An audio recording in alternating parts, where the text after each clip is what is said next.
ভাই আমার কাছে তো 170 টাকা আছে ভাই। আপনি কি জুতা কিনতে নাইছেন না ফাইল করতেছেন স্যার বারাম দোকান থেকে ভাই আমি দুটা পাওয়া দিচ্ছি ভাই, আমার বোনের লেগে ভাই, বোনের জুতাটি ছিঁড়ে গেছে ভাই, দেন না ভাই প্লিজ ভাই দেন।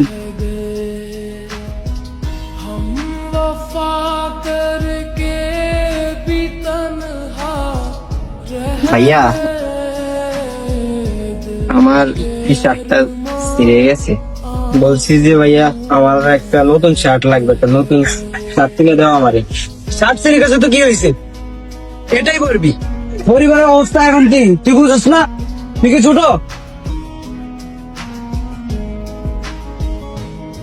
ভাই মাস তো শেষ হয়ে আইলো, এদিকে কালকে আবার কিস্তি আছে ভাই, আর 2 দিন পরে দিই।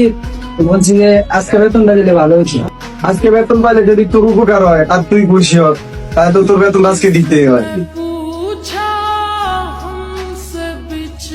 এই নে এখানে 12,000, তোর বেতন 9,000 আর ঈদ উপলক্ষে 3,000। অনেক অনেক ধন্যবাদ ভাই।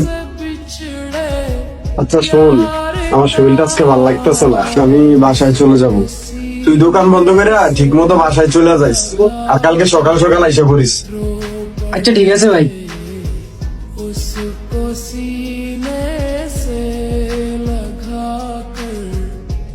আমার এই শার্টটা ছিঁড়ে গেছে,